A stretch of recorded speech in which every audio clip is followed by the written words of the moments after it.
Ce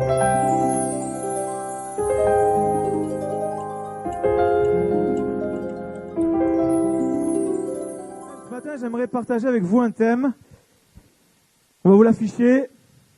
Renforcer notre foi. La foi est la base de la vie chrétienne. Il n'y a pas de vie chrétienne sans la foi. La vie chrétienne commence avec la foi et termine avec la foi. Tout est régi par la foi. Sans la foi, il n'y a pas de vie chrétienne possible. On tombe dans la religion. La foi donne la vie, donne le fait que notre vie chrétienne ne soit pas monotone, mais qu'elle puisse vraiment être enthousiaste. Il y a ce passage dans Habakkuk chapitre 2 verset 4 qui nous dit « Mais le juste vivra par sa foi. Tout prend sens grâce à la foi. Tout ce que nous faisons, si on enlève la foi, c'est vain. » Vous imaginez, on se retrouve ici, dans un lieu, on va parler à Dieu, mais si on enlève la foi, on est fou. Des gens qui se rassemblent pour parler à quelqu'un qui ne voit pas, et ils ouvrent un livre, partagent la Sainte Seine, tout ce que nous faisons, que ce soit la Sainte Seine, le temps de prière, le temps de louange, le temps d'adoration, le partage de la parole, par la foi, ça prend sens. Par la foi, ça donne vie.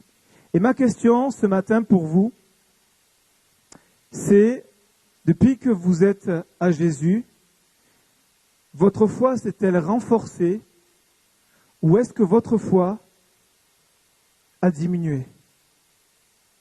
Où en êtes-vous dans votre foi? Où en sommes-nous ce matin dans notre foi en Jésus-Christ? Il est tellement important de revenir sur ce fondement qui est la foi. La foi fait partie de quelque chose de tellement fondamental. Jésus va poser cette question. Mais quand le Fils de l'homme viendra, trouvera-t-il la foi sur la terre? C'est impressionnant. Quand Jésus est sur terre en train de parler avec ses disciples, il dit quand le Fils de l'homme, quand je reviendrai, il va s'intéresser à quelque chose de tellement fondamental. Il va dire, est-ce que je trouverai encore de la foi? D'où l'importance pour nous de pouvoir veiller à notre foi, parce que la foi est un muscle qui doit s'exercer. Sinon, elle faiblit jusqu'à mourir. Je me souviens de ce témoignage, en tout cas lorsque je suis allé visiter une personne âgée à l'hôpital.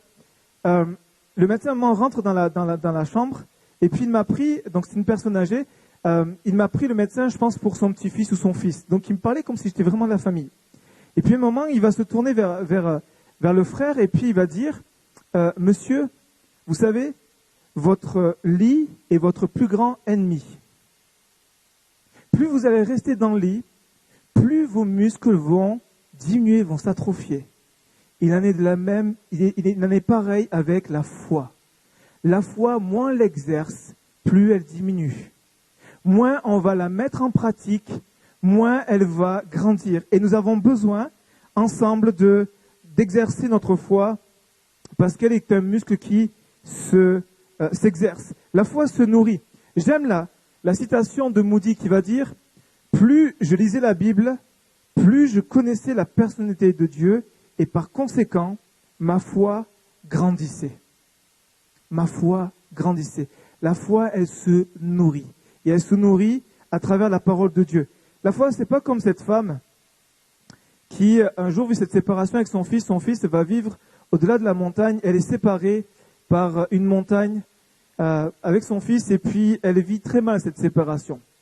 Et puis, elle va prier et elle va dire, j'ai la foi que cette montagne se déplace, alors montagne, au nom de Jésus, déplace-toi. Et la montagne s'est pas déplacée. Le résultat, c'est, la femme a répondu, de toute façon, je le savais. La foi, c'est pas ça. La foi, c'est pas, je vais essayer, puis, de toute façon, au fond de moi, je sais que ça va pas bouger. La foi n'est pas abstraite. La foi n'est pas juste la théorie. La foi est concrète. Amen. Parce que la foi va produire des œuvres. La foi va produire des actes. C'est par la foi.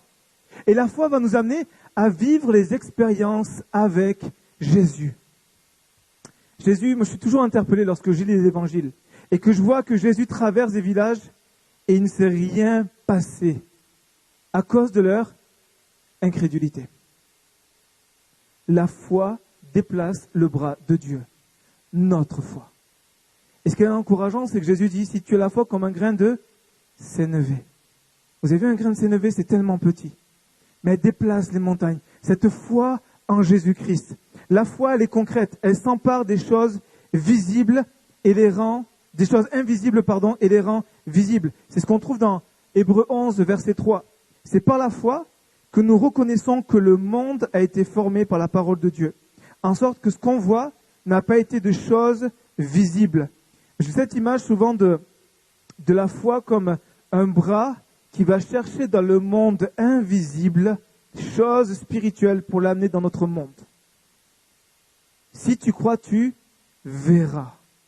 C'est-à-dire que la foi va nous amener à saisir les choses invisibles comme réelles, comme concrètes, pour qu'elles puissent se manifester visiblement, qu'elles se manifestent sur cette terre, qu'elles se manifestent concrètement. Hébreux 11, verset 1 nous dit, la foi, j'ai pris la version Semeur, la foi est une façon de posséder ce qu'on espère. C'est un moyen d'être sûr des réalités qu'on ne voit pas. La foi, elle s'approprie les choses de Dieu. Elle saisit les choses de Dieu. Elle saisit la parole de Dieu pour nous amener à aller plus loin avec Jésus. Amen. Et ce matin, j'aimerais nous encourager à travers la parole de Dieu, le fait de renforcer notre foi. Et ce matin, j'aimerais lire avec vous l'évangile de Marc. On va partager ensemble l'évangile de Marc. Si vous avez une Bible, chapitre 4, on va lire à partir du verset 35. Et ce matin, ma prédication va être textuelle. On va retrouver chaque point dans la parole. Voici ce qui nous est dit, on va lire ensemble. Voilà, c'est affiché. Ce même jour, sur le soir, Jésus leur dit, « Passons à l'autre bord. » Après avoir envoyé la foule, ils l'amenèrent dans la barque où il se trouvait. Il y avait aussi d'autres barques avec lui. Il s'éleva un grand tourbillon, et les flots se jetaient dans la barque au point qu'elle se remplissait déjà. Et lui, il dormait, à la poupe sur le coussin. Ils le réveillèrent et lui dirent, « Maître, ne t'inquiètes-tu pas de ce que nous périssons ?» S'étant réveillé, il menaça le vent et dit à la mer, « Silence, tais-toi !» Et le vent cessa, et il eut un grand calme. Puis il leur dit, « Pourquoi avez-vous ainsi peur? Comment n'avez-vous point de foi ?» Ils furent saisis d'une grande frayeur et ils se dirent les uns aux autres, « Quel est donc celui-ci à qui obéissent même le vent et la mer ?» Et chapitre 5, le verset 1 nous dit, « Ils arrivèrent à l'autre bord, sur la mer, dans le pays des Gadaréniens. » J'aimerais ce matin partager avec vous 3 points. Le premier point, c'est « Jusque-là, tout va bien ». C'est-à-dire que lorsque Jésus se retrouve avec ses disciples, c'est lui qui va dire « Passons de l'autre bord ». C'est lui qui va amener ses disciples dans la barque. Il va dire « Allons, nous allons de l'autre bord, passons de l'autre bord ». Et j'aimerais vous dire que lorsque Jésus parle, ce n'est jamais à la légère. Jamais. Lorsque Jésus parle, c'est toujours à propos, c'est toujours pesé. Il y a toujours quelque chose derrière. Quand Jésus nous parle, il va nous donner, ici, il donne une direction qui est importante à considérer. Et c'est important pour nous, dans notre vie chrétienne, et pour fortifier notre foi, pour renforcer, pour redynamiser notre foi, de considérer la parole de Dieu. Souvenez-vous, au commencement, à la Genèse, Adam et Ève avaient reçu une parole de Dieu. Il a dit, tu pourrais manger de tout, mais attention, cet arbre-là, vous ne toucherez pas. Ils ont une parole de Dieu, et comme souvent on se retrouve dans cette situation, ils ont une parole de Dieu, mais ils ont aussi eu une autre parole. La parole du serpent, qui a dit, mais non, vous ne mourrez pas. Dieu a-t-il réellement dit? Ce qui fait qu'ils se sont retrouvés comme nous, parfois on peut se retrouver avec d'un côté une parole de Dieu et de l'autre une parole qui vient nous déstabiliser, qui vient mettre le doute. Ils ont pesé les deux et ils ont considéré la parole de Dieu légère, puisqu'ils ont obéi à la parole de Satan et la désobéissance est venue par la suite. C'est tellement important pour nous de considérer la parole de Dieu, la parole de Jésus. Lorsque Jésus va leur dire « passons de l'autre bord, il devait considérer cette parole-là. Parce que lorsque Jésus parle, il ne ment pas. Nombre 23, verset 19. Dieu n'est point un homme pour mentir, ni fils d'un homme pour se repentir. Ce qu'il dit, ne le fera-t-il pas? Ce qu'il a déclaré, ne l'exécutera-t-il pas? Il ne ment pas. Dieu n'est pas un homme pour mentir. Amen. La parole de Dieu est sûre. On peut s'y appuyer dessus. On peut bâtir sa vie. On peut lui faire confiance, même quand, parfois, comme les disciples, ça bouge. C'est la tempête. Ça commence à secouer de droite et de gauche. Mais la parole de Dieu est certaine. Dieu ne ment pas. Il n'est pas un homme pour mentir. Ensuite, la parole de Dieu, la Bible nous dit que Dieu veille sur sa parole. Jérémie 1, verset 12 dit, « Et l'Éternel me dit, tu as bien vu, car je veille sur ma parole pour l'exécuter. » S'il y a bien quelque chose sur laquelle Dieu veille, c'est sur sa parole. Dieu veille sur sa parole pour l'exécuter. Dieu y porte ses regards. Dieu porte une attention toute particulière à ce que sa parole qu'il donne puisse s'exécuter. Dieu ne donne jamais de parole en l'air. Vous savez, parfois, nous, on dit des choses et puis on se dit, mais mince, pourquoi j'ai dit ça? Ou parfois, on se dit, mais c'était en l'air, ça voulait, je pesais pas ce que je disais. J'ai pas mesuré le propos de mon discours. Mais lorsque Jésus parle, c'est toujours pesé, c'est toujours calculé. Et puis, ce qu'il dit, cela arrive. Car il dit, la chose arrive, il l'ordonne et elle existe. Moi, si je vous dis chocolat, c'était du chocolat qui est apparu. Non. Si Jésus dit chocolat, chocolat il apparaît. Quand Dieu a créé le monde, il a dit la chose est arrivée. Lorsque Dieu dit la chose arrive. Et mes frères et mes sœurs, il faut qu'on revienne à la parole et dire, Seigneur, ce que tu dis, c'est vrai, car tu dis et la chose arrive. Et là, il y a une parole de Jésus. Une parole de Jésus pour donner une direction, une parole de Jésus pour donner un but, une parole de Jésus pour donner un objectif. Il dit, passons de l'autre bord, allez. Et c'est une parole que nous devons considérer. Et vous savez, quand Jésus dit ça, c'est affirmatif, c'est pas une question. Il n'est pas en train de dire, bon, qu'est-ce que vous en, Père, Jean, Jacques, qu'est-ce que vous en pensez? Est-ce que ça vous dit d'aller de l'autre bord? Non, il dit, allons. Il y a ici une directive de Dieu. Il y a ici une direction de Dieu. C'est cette parole que Dieu vient nous donner lorsque nous devons quitter une zone de confort. Pour dire, vous êtes bien là, mais allons, passons de l'autre côté. Cette parole, lorsque Dieu veut nous faire rentrer dans son plan, allons de l'autre bord. Ou même parfois, c'est cette destinée, passons de l'autre bord, va dans cette vie éternelle, cette vie que j'ai prévue pour toi.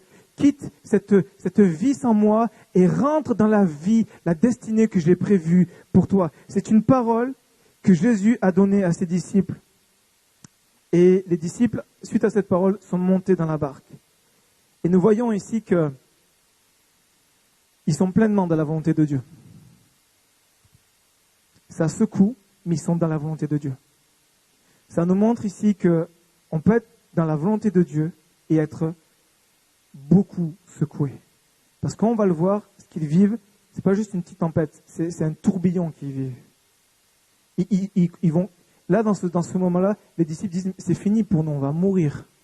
Pourtant, c'est des gens habitués à la mer. Ça montre que parfois, on est pleinement dans la volonté de Dieu, et pourtant ça secoue. Donc, ça ne doit pas être un critère pour dire, est-ce que je suis vraiment dans le plan de Dieu? Ce qui doit être vraiment notre critère, c'est sa parole. Est-ce que j'ai reçu une parole pour aller? Et eux, ils sont allés suite à la parole de Jésus. Et ils amènent Jésus dans la barque. Et ça, c'est tellement important. C'est qu'ils ont une parole, mais ils ne partent pas seuls. Et Jésus rentre dans la barque. Et la barque est le symbole de notre vie. La barque, c'est notre vie. Il est tellement important pour nous, avant de faire quoi que ce soit, de s'assurer que Jésus est bien dans la barque. Il est tellement important, avant d'établir quelconque projet, de partir dans quelconque situation, de savoir, est-ce que Jésus, tu es dans la barque? Est-ce que tu es avec moi? Est-ce que tu es là? Ou est-ce que tu t'es laissé sur le bord? Est-ce que Jésus est dans ta barque? Et ça, c'est tellement important. C'est une question qui est fondamentale. Est-ce que Jésus est dans ta barque? Parce que si Jésus, mes amis, si Jésus n'est pas dans ta barque, tu vas périr. Si tu n'as pas Jésus dans la barque, ta destinée, c'est l'enfer, tu vas périr. Il est tellement important que tu amènes Jésus avec toi. Jésus, je te veux dans ma vie parce que je veux pas périr. Je veux pas périr ici-bas, mais je veux pas périr pour l'éternité. Je veux vivre la vie que tu as prévue pour moi. Jésus dans la barque, c'est Jésus qui vit en nous. Et vous avez remarqué que la Bible nous montre que, dans le texte, qu'ils sont suivis par d'autres barques. Ils sont pas seuls. Il y a Jésus dans leur barque avec les disciples, mais à côté, il y a d'autres barques. Et les autres barques les regardent. On nous regarde en tant que chrétiens. Tu as Jésus. Et les gens nous regardent et nous scannent, surtout quand on passe par l'épreuve. Surtout quand on vit un moment qui est douloureux. Et on dirait, lui qui a Jésus, comment il va réagir? Les autres barques regardaient la barque où il y avait Jésus. Et c'est important pour nous de réaliser que les gens nous regardent. Mon deuxième point, c'est ils se retrouvent là au cœur de la tempête. Au cœur de la tempête. Et le contexte, c'est lequel? C'est que la mer de Galilée est connue pour ces tempêtes soudaines et violentes. La mer de Galilée se trouve au nord. Elle se trouve à 210 mètres au-dessous du niveau de la mer. Ce qui fait qu'au nord, il y a le mont Hermon qui culmine à plus de 2800 mètres. Et les vents descendent du nord dans la vallée du Jourdain, prennent de la vitesse dans les gorges encaissées et puis débouchent ensuite sur le lac. Et là, c'est l'orage soudain et violent. C'est l'orage soudain et violent. Et puis un tourbillon, la Bible nous dit qu'un tourbillon s'éleva. Ça traduit l'idée d'une tornade. Pas juste, vous voyez, d'une petite tempête où, oh là là, j'ai le mal de mer. La Bible, dans d'autres évangiles, Matthieu et dans Luc, on voit, ils disent en plus que ils allaient périr. Ils pensaient qu'ils allaient périr. Donc ça montre que ici, il y a un réel danger. Puisque, reprenons le contexte, dans la barque, il y a des hommes, la mer, c'est leur vie, ils connaissent la mer. Ce sont des pêcheurs, ils travaillent, ils ont grandi là-dedans. C'est une entreprise familiale, ils ont évolué. Donc, le monde de la mer, c'est quelque chose qu'ils connaissent. Et donc, arriver à réveiller Jésus, à dire, mais on va périr, c'est que vraiment, ce qui est en train de prendre place, c'était pas une petite tempête comme parfois on peut imaginer notre pensée. C'est vraiment quelque chose qui va littéralement les bousculer. Et puis, ce qui est qui renforce encore plus la situation, c'est que c'est le soir. Aucune visibilité. Quand c'est le jour, à la limite, on peut dire, bon, on va essayer de manier la barque, on va essayer d'éviter les vagues. Mais là, c'est le soir. C'est-à-dire qu'ils ne savent pas à quelle vague ils vont être mangés. Ils prennent un coup de vague, ils en prennent un autre, et puis ils ne savent pas. Donc c'est l'inconnu, et c'est ces moments qu'on peut traverser parfois. C'est ces moments qu'on peut traverser, c'est la nuit dans nos vies, et puis on ne voit rien, et puis ça secoue de toutes parts, et puis on prend une vague, on en prend une autre, et puis c'est dire à quand la prochaine elle arrive, et puis lorsqu'elle arrive, elle est encore plus violente que celle qu'on vient de vivre. Ils se retrouvent ici dans un réel danger, malgré le fait qu'ils soient des experts de la mer. Et dans un tel contexte, Jésus va leur dire, pourquoi avez-vous peur? Moi, je me mets à la place des disciples. La question, je dis, mais Jésus, pourquoi j'ai peur? Regarde ce qu'on vit là. C'est pas juste une petite balade sympathique autour de la mer. C'est que Jésus, on est secoué de toutes parts. Les vagues sont en train de remplir la barque, on va se noyer, on va se perdre. Et c'est tellement intéressant de voir pourquoi Jésus pose cette question. On verra tout à l'heure, mais à ce moment-là, j'ai envie de dire, mais Jésus, moi je serais là, je dis, mais quand même Jésus, c'est pas rien ce qu'on vit. Mais Jésus va leur dire, pourquoi avez-vous peur?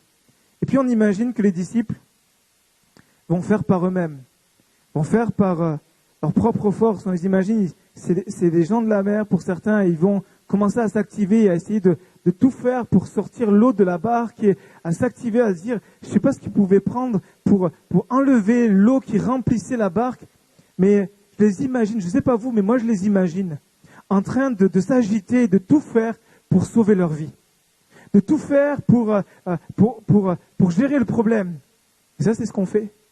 C'est que lorsqu'arrive une tempête, première réaction, qui est typiquement humaine, c'est qu'on fait par nous-mêmes. Et le problème avec ça, c'est qu'on se fatigue. Le problème avec ça, c'est que même parfois, lorsqu'on essaie de gérer le problème, vous avez remarqué, parfois la situation est pire qu'avant. Parce qu'on a essayé de faire par nous-mêmes. On a essayé de gérer par nous-mêmes. On a essayé de gérer la situation et puis c'est fatigué et puis on s'est épuisé à gérer le problème. Imaginez un moment, pendant que tout le monde s'active, si un des disciples commençait à les quitter et puis allait se mettre aux pieds de Jésus. Je suis convaincu qu'il aurait pris des reproches. Mais qu'est-ce que tu fais ? Va pas au pied de Jésus, dors, reviens ici, et puis il faut que tu t'actives, il faut que tu fasses. On est en train de périr, il faut qu'on fasse tout ce qui est nécessaire, tout ce qu'on peut faire pour sortir de la situation.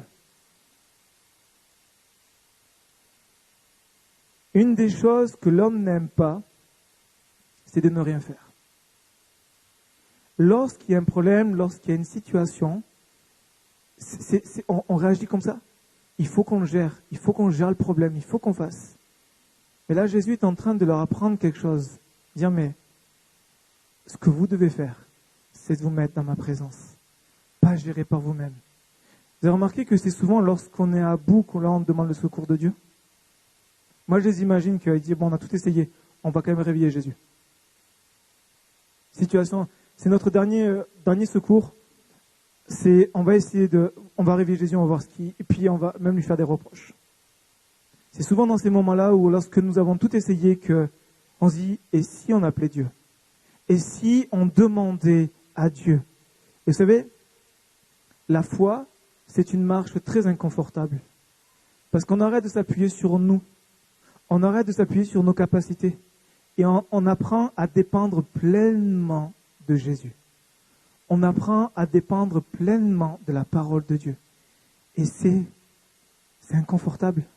Humainement par là, c'est inconfortable. Parce qu'on est dans une réalité, on est dans une tempête. On sait qu'on va périr. Parce que on en a grandi avec ça. Tous les repères montrent que, tous les paramètres nous montrent qu'on va périr. Et c'est là que ça devient confortable. Parce qu'on va apprendre à s'appuyer pleinement sur Jésus. Mettre notre foi en Dieu. Jésus va dire, dans Marc 11, 22, Jésus prit la parole et leur dit, « Ayez foi en Dieu. » Ayez foi en Dieu. Et ça, c'est important. Ayez foi en Dieu. N'ayez pas foi dans vos prières. Il faut prier. Amen. Mais Jésus ne dit pas, ayez foi dans vos prières, parce que parfois on se dit, ok, il y a une situation, ok, j'ai prié. C'est bon, j'ai prié. Mais la prière est bonne, mais la prière est un moyen en fait pour que nous puissions nous confier en Dieu. Nous ne devons pas avoir foi dans la prière, nous devons avoir foi en Dieu, nous appuyer sur Dieu. Nous ne devons pas avoir foi dans nos années chrétiennes, nos années d'expérience. Nous ne devons pas avoir foi dans notre zèle, nous ne devons pas avoir foi dans nos œuvres. Nous devons avoir foi en Dieu. Le focus est sur Dieu, pas sur nous, mais sur lui. Et parfois, c'est tellement subtil.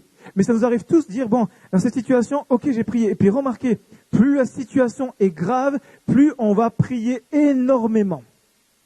Alors que quand vous regardez les prières de Jésus, pour un mort qui est là, quand il a ressuscité Lazare, regardez la prière de Jésus. Regardez la prière de Jésus. Jésus n'a pas mis sa foi dans sa prière, il a mis sa foi en Dieu. Et le mort est ressuscité.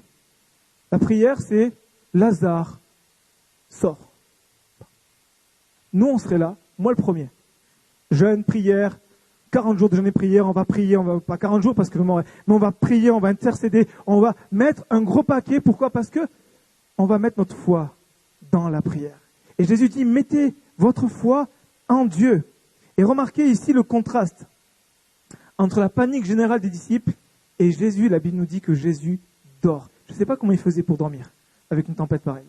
Mais Jésus dormait sur un coussin, à l'arrière du bateau, à l'arrière de la barque. Remarquez ce contraste. Et si on réfléchit et qu'on se pose 2 minutes, humainement parlant, qui est le plus en danger ?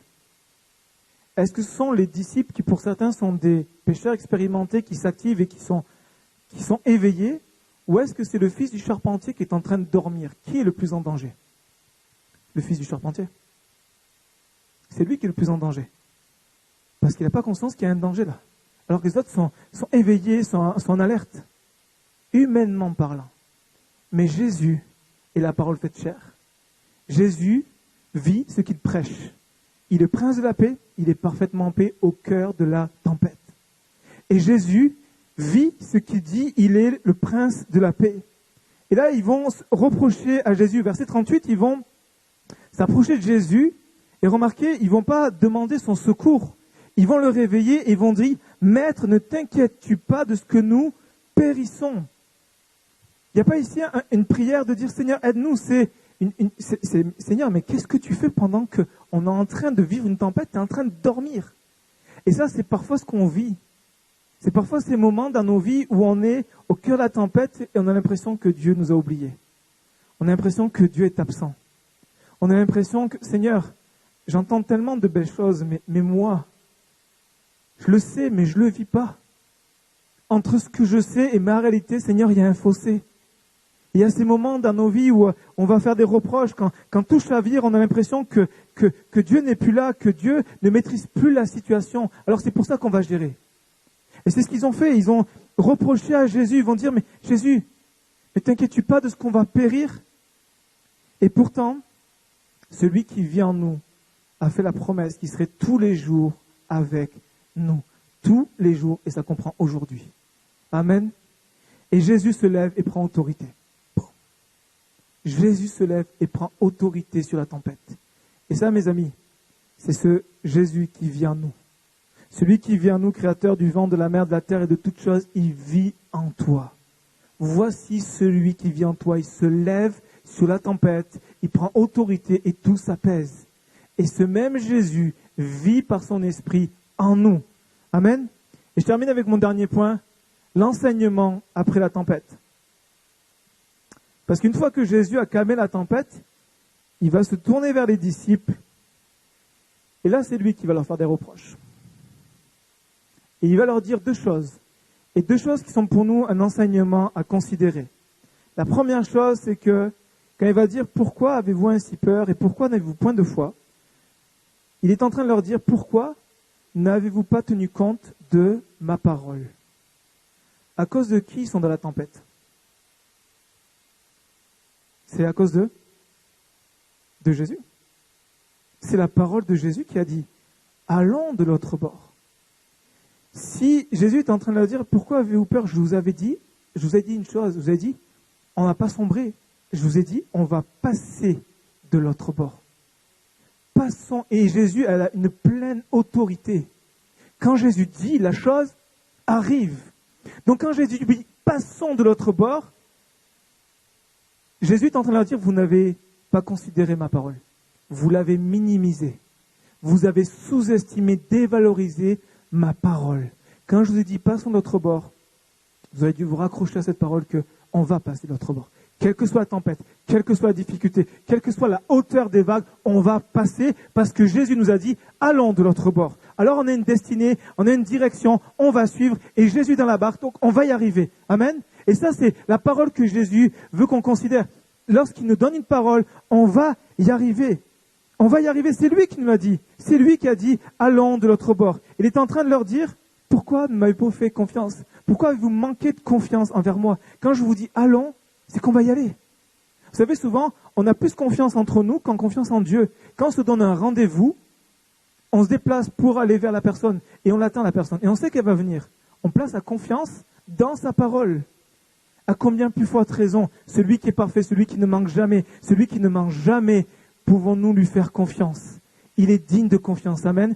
Notre Dieu est digne de confiance. Et la meilleure façon de développer notre foi, une foi triomphante, c'est de la nourrir de la parole de Dieu.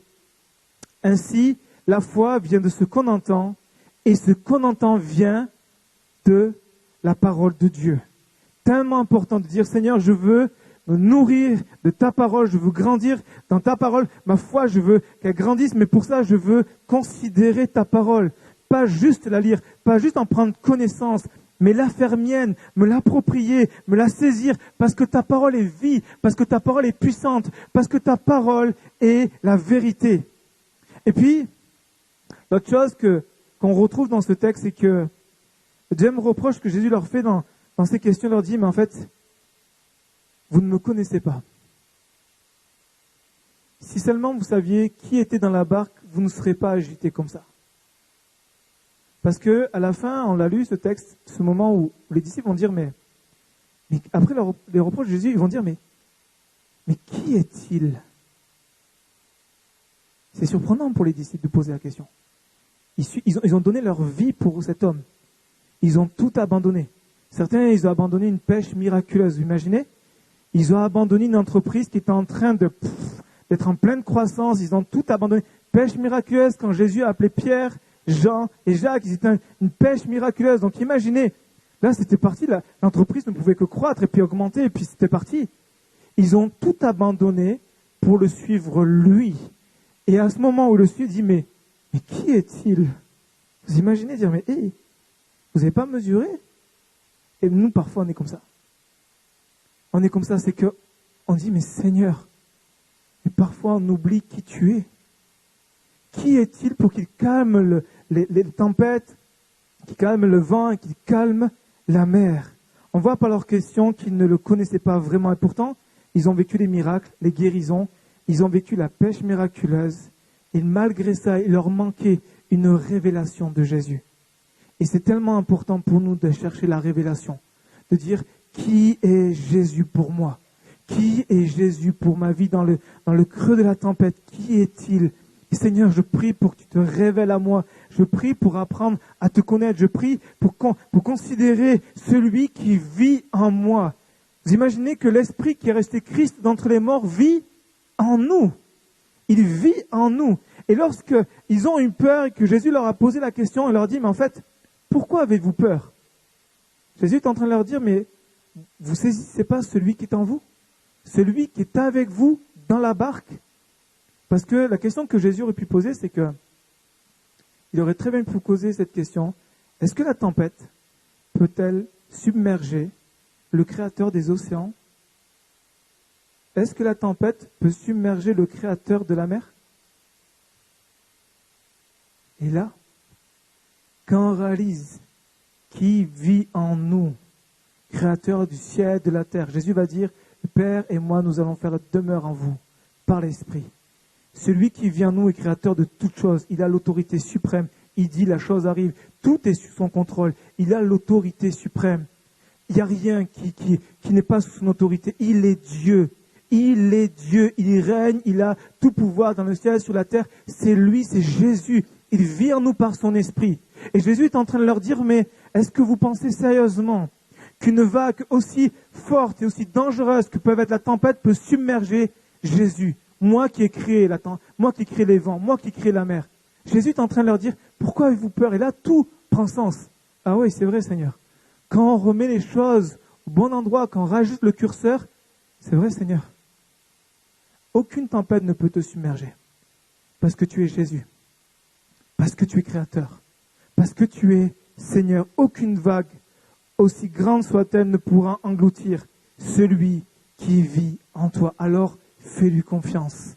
Au cœur de ta tempête, au cœur de ta souffrance, au cœur de la situation qui te paraît tellement une impasse, fais-lui confiance. Il est Dieu. Amen. Et il veut être Dieu dans ta vie. Il veut exercer son autorité. Pour ça, libère la foi. C'est la foi qui fait bouger le bras de Dieu. C'est la foi qui va te permettre de vivre la puissance de Dieu. Notre vie ne nous appartient plus. À partir du moment où on a dit, Seigneur, prends ma vie, notre vie ne nous appartient plus. C'est-à-dire, c'est plus nous qui sommes aux commandes de notre vie. On a laissé le volant à Jésus. Nous sommes à côté. Et on dit, Seigneur, on te suit. Là où tu vas, on ira. Si tu vas à gauche, on va à gauche. Mais parfois, qu'est-ce qui se passe? C'est que parfois, on reprend le volant.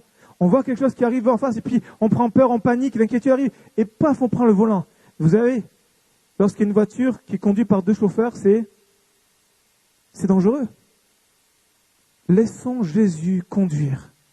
Nous étant à côté, dire, Seigneur, ou laissons plutôt, on conduit et on laisse Jésus nous instruire, dire, voilà, tu nous diriges, tu nous montres les choses. Il est celui qui dirige nos vies. Et nous, notre rôle, et tous nos efforts doivent être d'apprendre à le connaître.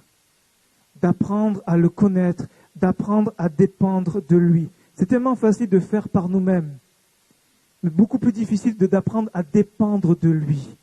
De ces moments où Dieu nous dit, tu fais rien tant que tu n'as pas de parole.